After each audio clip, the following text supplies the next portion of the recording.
মিষ্টি রান্নাবান্নায় সবাইকে ওয়েলকাম। আজকে আমি আপনাদেরকে কাঁচা কলার কোপ্তা কারি তৈরি করে দেখাবো।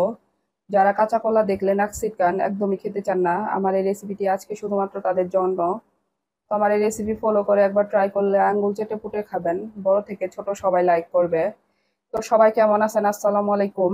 তো কাঁচা কলা কোপ্তা কারি তৈরি করতে প্রথমে আমার লাগছে 4টি কলা।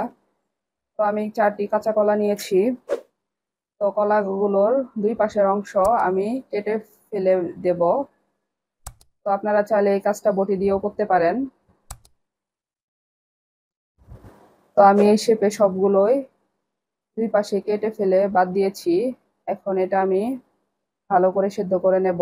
তো কলা সেদ্ধ হতে বেশি সময় লাগে না, আমার সর্বোচ্চ 10 মিনিট লেগেছে।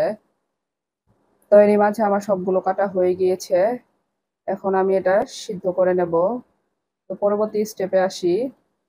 তো আমি একটা বাটিতে কিছু ছোট চিংড়ি নিয়েছি, এটা লবণ হলুদ দিয়ে ভালো করে মেখে নেব।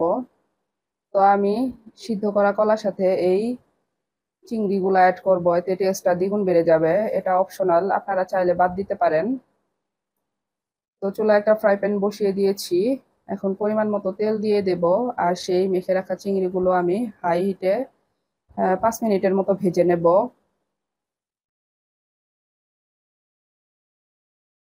তো এরই মাঝে আমার চিংড়িগুলো ভাজা হয়ে গিয়েছে, এখন তুলে নেব। তো এখন সেই ভেজে রাখা চিংড়ি আর আমি যে কলা সিদ্ধ করেছিলাম সেগুলো ছিলে নিয়েছি। সেই সিদ্ধ করা কলা আর চিংড়িগুলো একটা ব্লেন্ডার জারে দিয়েছি। এখন এগুলো ভালো করে ব্লেন্ড করে নেব।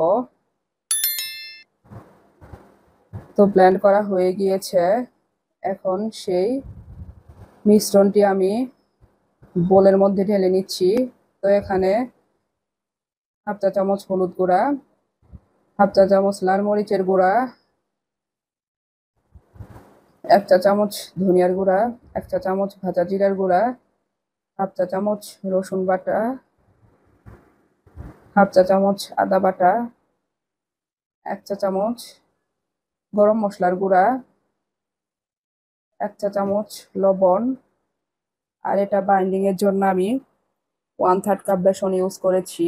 তো আপনারা চাইলে বেসনের পরিবর্তে আটা, ময়দা বা যে কোনো চালের গুঁড়া ইউজ করতে পারেন। তো এখন সবগুলো আমি একত্রে ভালো করে মেখে একটা স্মুথ ডো তৈরি করে নেব।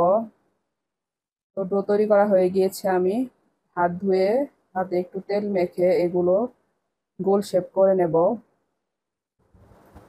গোল শেপ করা হয়ে গিয়েছে, আমি এখন এগুলো ভেজে নেব। তো চুলায় একটা ফ্রাই প্যান বসিয়ে দিয়েছি, এখানে পর্যাপ্ত তেল দিয়ে আমি সেই কোপ্তাগুলো ভেজে নেব।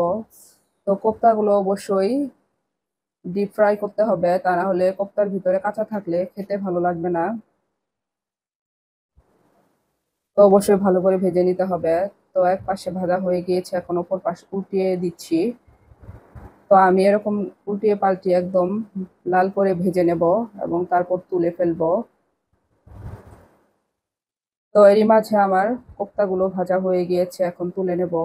আর এই কোপ্তাগুলো এমনিতেও খাওয়া যায়, আমার বাচ্চাকে দিয়েছি, আমার বাচ্চা তো 3টা খেয়েছে।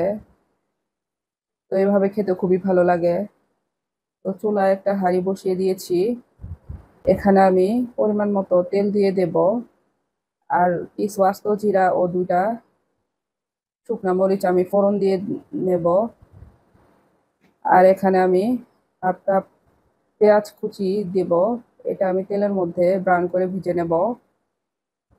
আর একটা মশলার পেস্ট তৈরি করেছি, সেটা হচ্ছে 2টা পেঁয়াজ এবং 5-6টার মতো কাঠবাদাম আমি একত্রে ব্লেন্ড করেছি।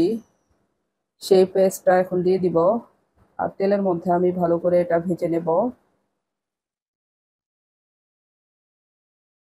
তো এটা ভালো করে ভেজে নিয়েছি। এখন এতে হাফ চা চামচ রসুন বাটা, হাফ চা চামচ আদা বাটা দিয়ে এটা আমি ভালো করে ভেজে নেব। তো এখানে ভাজা হয়ে গিয়েছে, এখন সামান্য পরিমাণ পানি অ্যাড করব আর শুকনো মশলাগুলো দিয়ে দেব।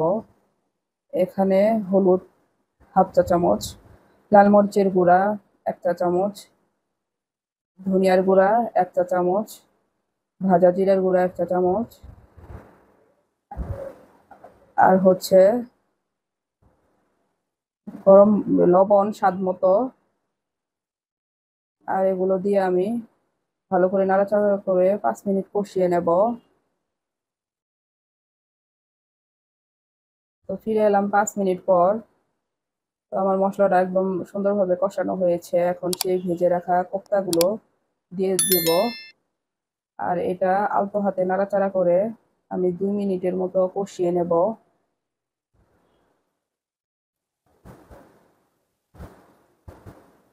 তো এটা ঢাকনা দিয়ে ঢেকে দিয়েছি। ফিরে এলাম 2 মিনিট পর।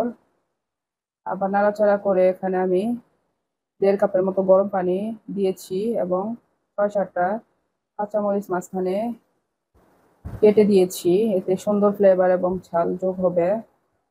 অবশ্যই গরম পানি অ্যাড করতে হবে, তাহলে টেস্টটা ভালো আসে। তো ফিরে এলাম 5 মিনিট পর।